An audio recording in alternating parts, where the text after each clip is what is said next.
ओम गंग गणपतये नमः। ओम नमः शिवाय। प्रिय भक्तों, आप सभी को फाल्गुन मास की पावन संकष्टी गणेश चतुर्थी की हार्दिक शुभकामनाएं। आज का यह शुभ दिन भगवान श्री गणेश की कृपा पाने का अत्यंत पवित्र अवसर है। कहा जाता है कि जो भी भक्त आज श्रद्धा और विश्वास के साथ संकष्टी गणेश चतुर्थी का व्रत रखता है, भगवान गणपति उसके सभी संकट हर लेते हैं और जीवन में सुख शांति और समृद्धि प्रदान करते हैं।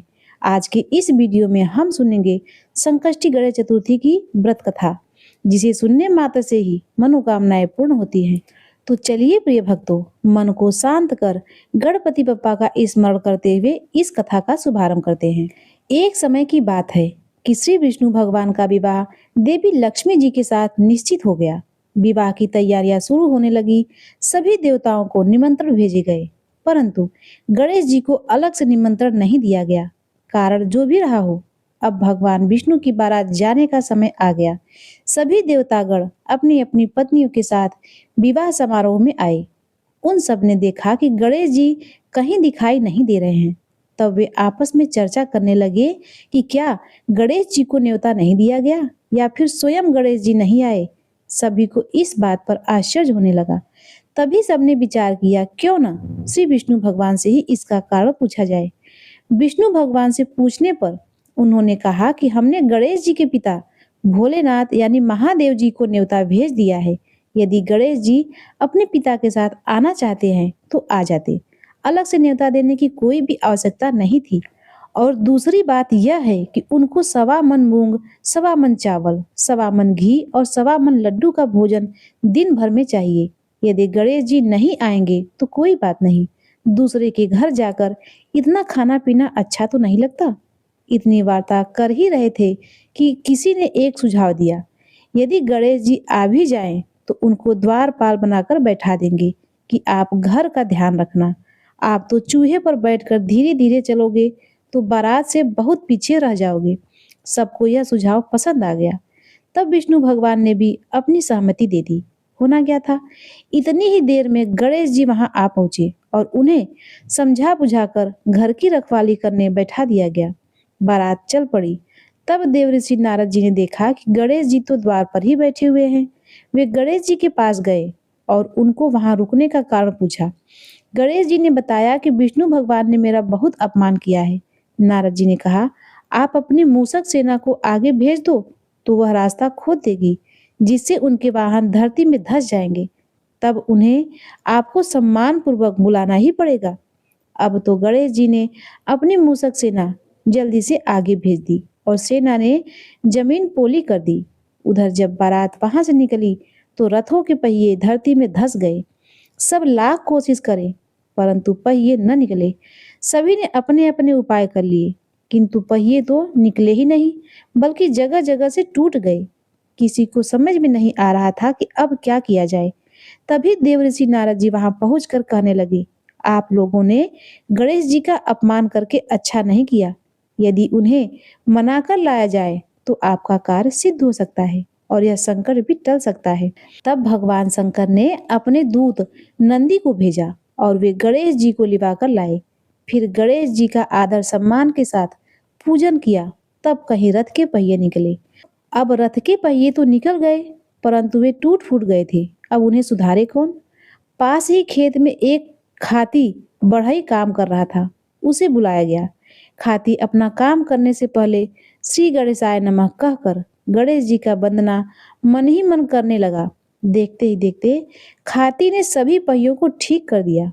तब खाती कहने लगा, हे देवताओं, आपने सर्वप्रथम गणेश जी को नहीं मनाया होगा और न ही उनकी पूजा की होगी, इसीलिए तो आपके ऊपर यह संकट आया है। हम तो मूर्ख अज्ञानी हैं, फिर भी पहले गणेश जी की पूजा करते हैं, उनका ध्यान करते हैं। आप लोग तो देवतागण हैं, फिर भी आप गणेश जी को कैसे भूल गए। अब आप लोग भगवान श्री गणेश जी की जय बोलकर जाएं तो आपके सब काम बन जाएंगे और संकट भी नहीं आएगा। ऐसा कहते हुए बारात वहां से चल दी और श्री विष्णु भगवान जी का देवी लक्ष्मी जी के साथ विवाह संपन्न कराकर सभी सकुशल घर लौट आए। हे गणेश जी महाराज, आपने श्री विष्णु का जैसे कार्य सिद्ध किया वैसे ही सबके कार्य सिद्ध करें। सभी प्रेम से बोलिए, विघ्नहर्ता गणेश भगवान की जय। ओम गंग गणपतये नमः। प्रिय भक्तों, अब आइए सुनते हैं संकष्टी गणेश चतुर्थी की एक और कथा। पौराणिक कथा के अनुसार एक बार भगवान शिव तथा माता पार्वती नर्मदा नदी के किनारे बैठे थे। वहां माता पार्वती ने भगवान शिव से समय व्यतीत करने के लिए चौपड़ खेलने को कहा। शिव चौपड़ खेलने के लिए तैयार हो गए, परंतु इस खेल में हार जीत का फैसला कौन करेगा, यह प्रश्न उनके समक्ष उठा। तो भगवान शिव ने कुछ तिनके एकत्रित कर उसका एक पुतला बनाकर उनकी प्राण प्रतिष्ठा कर दी और पुतले से कहा, बेटा, हम चौपड़ खेलना चाहते हैं, परंतु हमारी हार जीत का फैसला करने वाला कोई नहीं है। इसीलिए तुम बताना कि हम दोनों में से कौन हारा और कौन जीता। उसके बाद भगवान शिव और माता पार्वती का चौपड़ खेल शुरू हो गया। यह खेल 3 बार खेला गया और संयोग से तीनों बार माता पार्वती जीत गई। खेल समाप्त होने के बाद बालक से हार जीत का फैसला करने के लिए कहा गया, तो उस बालक ने महादेव जी को विजयी बताया। यह सुनकर माता पार्वती क्रोधित हो गई और क्रोध में उन्होंने बालक को लंगड़ा होने और कीचड़ में पड़े रहने का श्राप दे दिया। बालक ने माता पार्वती से माफी मांगी और कहा कि यह मुझसे अज्ञानतावश हुआ है, मैंने किसी द्वेष भाव से ऐसा नहीं किया। बालक द्वारा क्षमा मांगने पर माता पार्वती ने कहा, यहाँ गणेश पूजन के लिए नाग कन्याएं आएंगी, उनके कहे अनुसार तुम गणेश व्रत करो, ऐसा करने से तुम मुझे प्राप्त करोगे। यह कहकर माता पार्वती शिव जी के साथ कैलाश पर्वत पर चली गई। 1 वर्ष के बाद उस स्थान पर नाग कन्याएं आई। तब नाग कन्याओं से श्री गणेश के व्रत की विधि मालूम करने पर उस बालक ने 21 दिन लगातार गणेश जी का व्रत किया। उसकी श्रद्धा से गणेश जी प्रसन्न हुए। उन्होंने बालक को मनवांछित फल मांगने के लिए कहा। उस पर उस बालक ने कहा, हे विनायक, मुझ में इतनी शक्ति दीजिए कि मैं अपने पैरों से चलकर अपने माता पिता के साथ कैलाश पर्वत पर पहुंच सकूं और वे यह देखकर प्रसन्न हो।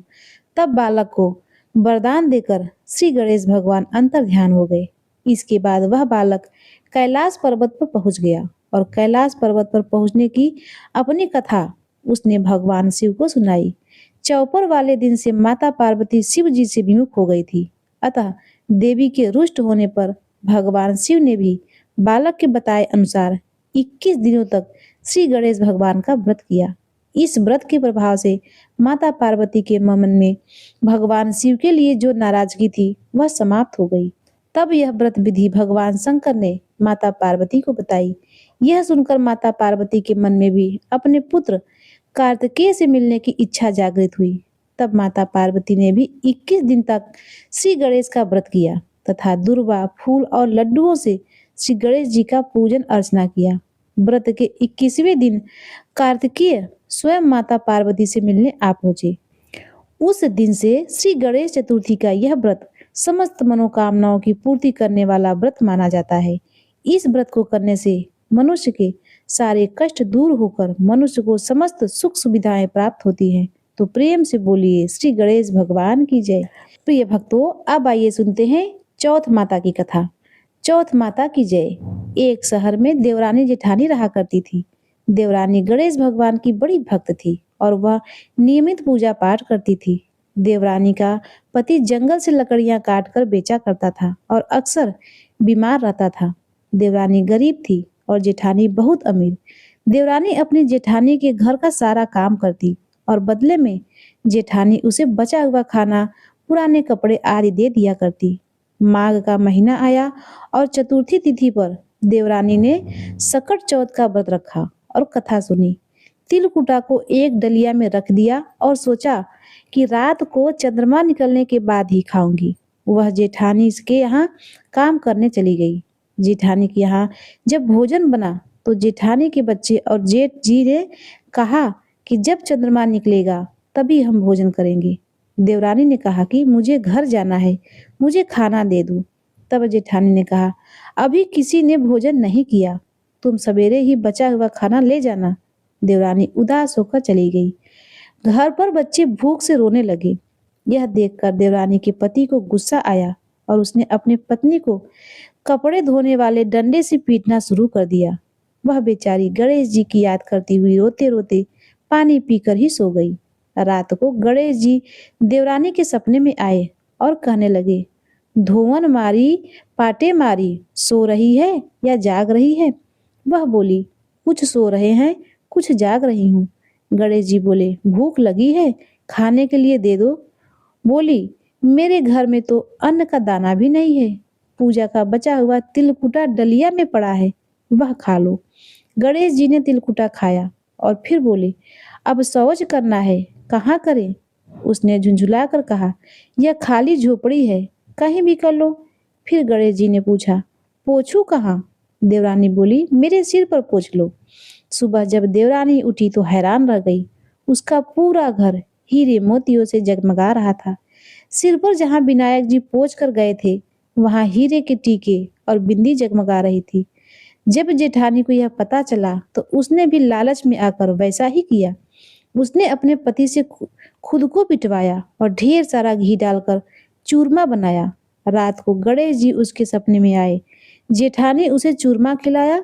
जब गणेश जी ने शौच करने और पोंछने के लिए बोला तो लालची जेठानी ने कहा, मेरे महल में कहीं भी शौच कर लो और मेरे माथे पर बड़ी बिंदी लगाकर पोंछ लो।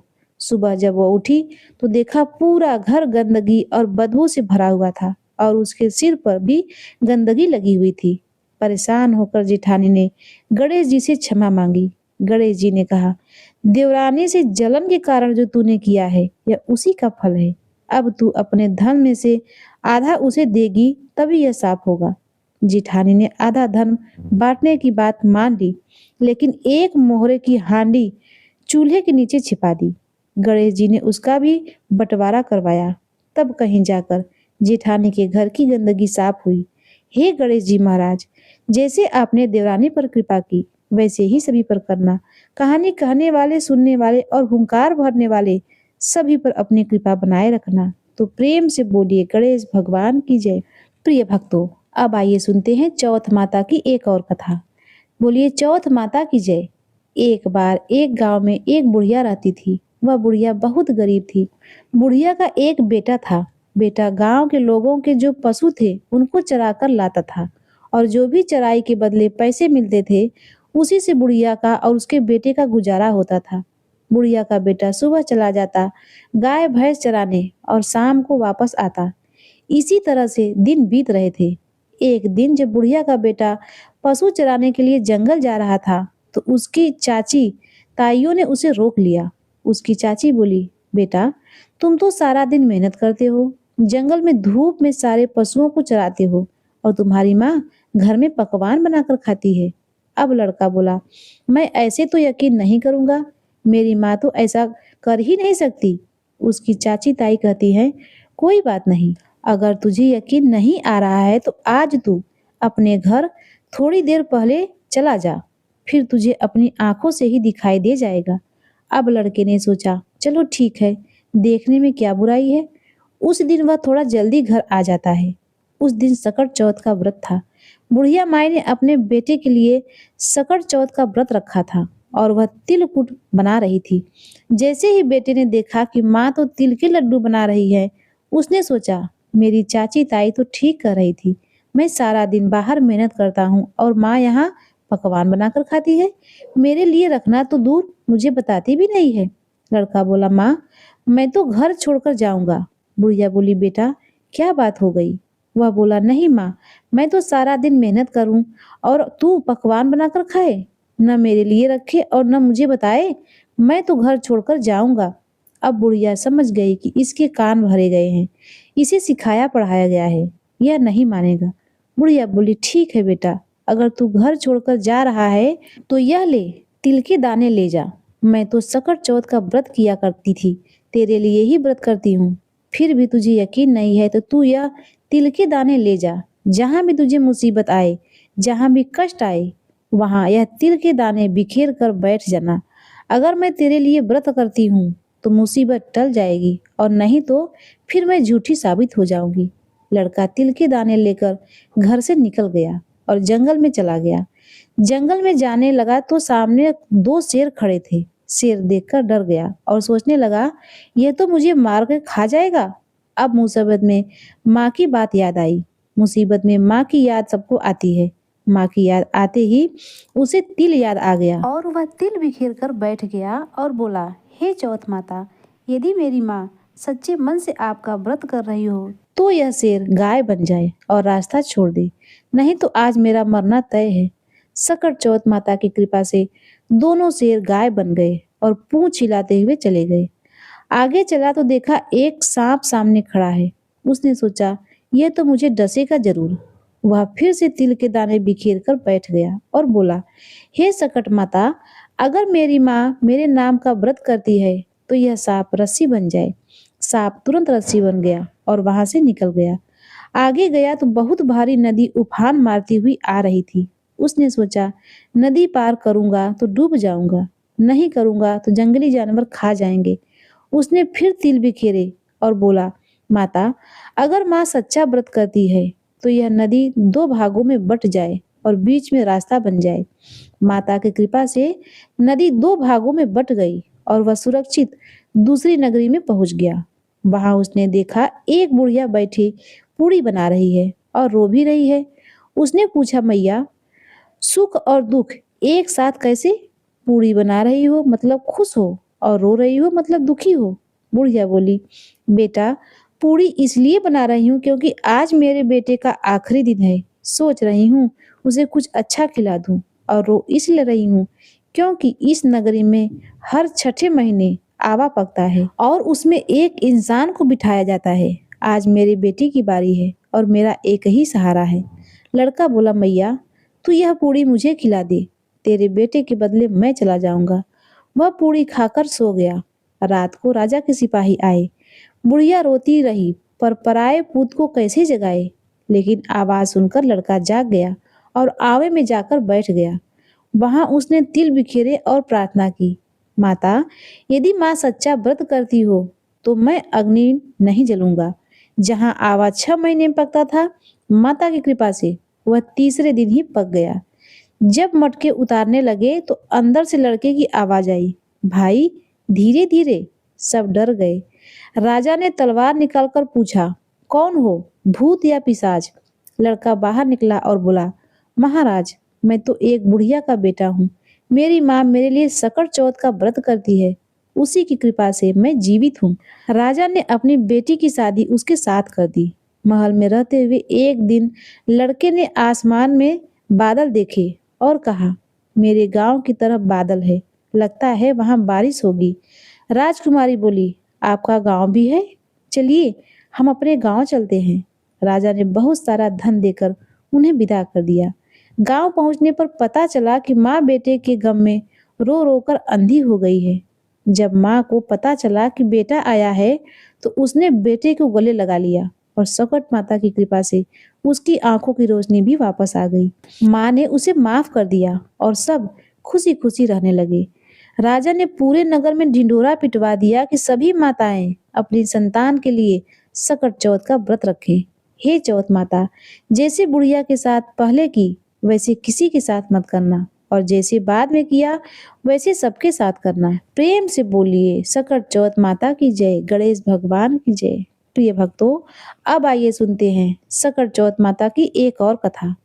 पौराणिक कथा के अनुसार एक गांव में एक शेर सेठानी रहते थे। उनका एक बेटा और एक बहू थे। बहू सबको भोजन कराकर फिर स्वयं भोजन करती थी। एक पड़ोसन ऐसी थी जो रोज पूछती थी, बहू, आज क्या बनाया है और क्या खाया है? तो बहू कहती है, ठंडा बासी। एक दिन उसके पति ने यह सुनकर विचार किया कि आज तो पकवान बनाए जाएंगे, फिर देखें कि मेरी पत्नी क्या कहती है। उसने तरह तरह के पकवान बनवाए और घर के सभी लोगों ने एक साथ बैठकर भोजन किया। आज भी पड़ोसन ने वही प्रश्न पूछा तो बहू ने कहा, ठंडा बासी। सेठ के लड़के ने सोचा, हो न हो कोई बात अवश्य है जिससे मेरी पत्नी ऐसा कहती है। उसने पत्नी से पूछा, तुम रोज ठंडा बासी खाया ऐसा क्यों कहती हो, जबकि हमने एक साथ बैठकर कई तरह के पकवान खाए। उसकी पत्नी बोली, हम जो खा रहे हैं वह माँ बाप दादाओं की कमाई है। जिस दिन आप कमा कर लाओगे उस दिन मैं समझूंगी कि आज ताजा भोजन कर रही हूँ। अब एक दिन लड़का बोला, मैं एक बड़े शहर में कमाई करने जा रहा हूँ। माँ बोली, बेटा, अपने पास इतना धन है कि खाए नहीं खत्म होगा। माँ के मना करने पर भी बेटे ने स्वयं कमाने का दृढ़ निश्चय कर लिया और जाते समय पत्नी से कहा, मैं जब तक कमाकर बहुत सा धन लेकर न आऊं, तुम चूल्हे की आग बुझने मत देना। एक दिन चूल्हे की आग बुझ गई तो वह मन ही मन घबराने लगी कि कहीं मेरे पति पर संकट तो नहीं आ पड़ा। जल्दी से पड़ोसन से आग लाकर चूल्हे में रख दूं। ऐसा विचार कर पत्नी पड़ोसन में ऐसा विचार करके पत्नी पड़ोसन में गई। वहां पड़ोसन चौथ माता का व्रत और पूजन कर रही थी। पड़ोसन ने कहा, थोड़ी देर में आकर ले जाना आग। बहू ने पड़ोसन से पूछा, आप यह व्रत क्यों करती हो? इससे क्या मिलता है? पड़ोसन ने कहा, चौथ माता के इस व्रत को करने से अन्न और लक्ष्मी मिलती है और सभी मनोकामनाएं पूर्ण होती हैं। अब बहू भी चौथ माता का व्रत करने लगी। दीवार पर उसने चौथ माता का चित्र बनाया। उस दिन घी और गुड़ का चूरमा बनाकर रात्रि को चंद्रमा को अर्घ देने के बाद उसने भोजन किया। ऐसा करते करते बहुत दिन बीत गए। चौथ माता ने उस बहू के पति को सपना दिया, साहूकार के बेटे, तू जागे या सोवे, तेरी पत्नी तुझे याद कर रही है। घर जाकर उसकी चिंता मिटा दे। तू दुकान खोलकर कुमकुम केसर का पगलिया बना के बैठ जा। आज तेरा हिसाब किताब हो जाएगा। अब तो चौथ माता ने जैसा कहा था वैसा ही हुआ। उसने घर जाने की तैयारी की और गाड़ी भरकर धन दौलत लेकर चल दिया। रास्ते में एक बड़ा सा काला नाग फन फैलाए बैठा था और कहने लगा, आज तो मैं तुझे डसूंगा, छोड़ूंगा नहीं। आज तेरी आयु पूरी हो गई है। सेठ के लड़के ने कहा, आज चौथ माता ने मुझे सपना दिया है। मैं पत्नी से मिलने घर जा रहा हूँ। वह मेरी बहुत चिंता कर रही है। मैं उससे मिलकर जरूर आऊंगा, तब तुम मुझे डस लेना। नाग ने कहा, तुम शपथ पूर्वक कह कर जाओ तो मैं तुम्हें छोड़ दूंगा, परंतु लौट कर नहीं आए तो तुम्हारे घर आकर मैं तुम्हें डसूंगा। इस प्रकार सांप को वचन देकर वह घर पहुंचा। वहां सभी से हंसी खुशी मिला और भोजन करके उदास होकर बैठ गया। उसकी पत्नी ने उदास होने का कारण पूछा तो पति ने काले नाग वाली बात बताते हुए कहा, यदि मैं उसके पास नहीं जाऊंगा तो वह घर आकर ही मुझे डस लेगा। पत्नी बहुत चतुर थी। उसने कहा, आप घबराओ नहीं, लेट जाओ, मैं एक उपाय करूंती हूँ। पत्नी ने कमरे की 7 पौड़ियां यानी सीढ़ी बनाई। पहली पौड़ी पर रेत, दूसरी पर इत्र, तीसरी पर गुलाब, चौथी पर कुमकुम केसर, पांचवी पर लड्डू पेड़ा, छठी पर गादी गलीचा और 7वीं पौड़ी पर दूध का कटोरा भरकर रख दिया। इस प्रकार वह 7 पौड़ियां सजाकर बैठ गई। आधी रात होते ही नाग आकर पौड़ी चढ़ने लगा। पहली पौड़ी रेत में लौटने लगा। कहने लगा, सेठ की बहू ने आराम तो बहुत दिया है, पर बचनों से बनकर आया हूँ, सो डसूंगा अवश्य ही। इसी प्रकार 7 पौड़ियों पर नाग आराम करता हुआ यही कहता रहा। कमरे में जाने ही वाला था कि चौथ माता ने विचार किया कि यदि मैं इसे नहीं बचाऊंगी तो मेरा व्रत कौन करेगा। चंद्रमा जी और चौथ माता ने उसे बचाने का विचार किया। चंद्रमा ने उजाला किया, चौथ माता ढाल बनी और गणेश जी ने तलवार लेकर नाग को मार गिराया और ढाल से ढक दिया। अब बहू भी थकी हारी सो गई थी। दिन निकला तो लोग बेटे से मिलने आए, परंतु बेटा बहू तो उठे ही नहीं थे। बहुत देर हो गई थी तो माँ उठाने गई। माँ ने 7 पौड़ियों पर जो कुछ देखा वह बहुत घबराई और बेटा बहू को आवाज लगाई। बेटा बहू उठे तो देखा कि एक ढाल तलवार वहां पड़ी हुई है। जब ढाल उठाई तो वही काला नाग मरा हुआ पड़ा था। बेटा बहू ने सोचा कि आज तो धर्म कर्म ही आड़े आए, जो भगवान गणेश जी और चौथ माता ने उनकी रक्षा की। हे चौथ माता, जैसे आपने सेठ के बेटे बहू की रक्षा की वैसे ही सबकी करना। बोलो चौथ माता की जय, गणेश भगवान की जय। प्रिय भक्तों, अब आइए सुनते हैं संकट चौथ की एक और कथा। पौराणिक कथा के अनुसार एक गांव में एक कुम्हार रहता था। वह मिट्टी के बर्तन पकाता था। एक बार जब उसने बर्तन बनाकर आवा भट्ठी लगाया तो आवा नहीं पका। हार कर वह राजा के पास जाकर प्रार्थना करने लगा कि महाराज, पता नहीं क्या बात है, आवा पक ही नहीं रहा है। राजा ने पुरोहितों को बुलाकर इसका कारण पूछा तो राज पंडित जी ने कहा कि हर बार आवा लगाते समय एक बच्चे की बलि देने की आवा पक जाएगा। अब तो राजा का आदेश हो गया। बलि आरंभ हुई। जिस परिवार की बारी होती वह परिवार अपने बच्चों में से एक बच्चा बलि के लिए भेज देता। इस तरह कुछ दिनों बाद सकट चौथ के दिन एक बूढ़ी माई इकलौते लड़के की बारी आई। बूढ़ी माई के लिए तो वह उसके जीवन का इकलौता सहारा था, लेकिन राजा की आज्ञा के आगे किसी की भला कहाँ चलती। दुखी बूढ़ी माई सोच रही थी कि मेरा तो एक ही बेटा है, वह भी संकट के दिन मुझसे अलग हो जाएगा। बूढ़ी माई के दुख का कोई अंत नहीं था, लेकिन बूढ़ी माई ने धैर्य रखा और उन्होंने अपने बेटे का सकट की सुपारी और दूब घास का बीड़ा देकर कहा कि बेटा, भगवान का नाम लेकर आवा में बैठ जाना, सकट माता तुम्हारी रक्षा करेगी। सकट का दिन था, बूढ़ी माई ने व्रत रखा था। इधर कुम्हार के घर पर बालक को मिट्टी के बर्तनों के साथ आवा में डाल दिया गया। बूढ़ी माई लगातार गणेश भगवान को और सकट माता से अपने बच्चे की सुरक्षा के लिए प्रार्थना कर रही थी। इधर चमत्कार हुआ। कुम्हार ने सुबह उठकर देखा तो आवे में उसके बर्तन तो पक गए थे, लेकिन उस बालक का बाल भी पाका नहीं हुआ था। यह चमत्कार देखकर वह डर गया और राजा के दरबार में जाकर सारी घटनाएं बताई। इसके बाद राजा ने उस बालक और बूढ़ी माँ को बुलाया तो माँ ने सभी तरह के विघ्नों को दूर करने वाली संकष्टी चतुर्थी का वर्णन किया। इस घटना के बाद से महिलाएं संतान और परिवार के सौभाग्य के लिए संकट चौथ का व्रत करने लगी। तो प्रेम से बोलिए, सकट माता की जय, गणेश भगवान की जय, चौथ माता की जय। प्रिय भक्तों, अब आइए सुनते हैं गणेश भगवान की आरती। जय गणेश जय गणेश जय गणेश देवा, माता जकी पार्वती पिता महादेवा। जय गणेश जय गणेश जय गणेश देवा, माता जकी पार्वती पिता महादेवा। पान चढ़े फूल चढ़े और चढ़े मेवा, लड्डूबन का भोग लगे संत करे सेवा। एक दंत दयावंत चार भुजाधारी, मस्तक सिंदूर सोहे मूस की सवारी। अंधन को आँख देते कोढ़िन को काया, बाझन को पुत्र देते निर्धन को माया। सूर श्याम शरण आए सफल की जो सेवा, कामना को पूर्ण करो जाऊं बलिहारी। जय गणेश जय गणेश जय गणेश देवा, माता जकी पार्वती पिता महादेवा।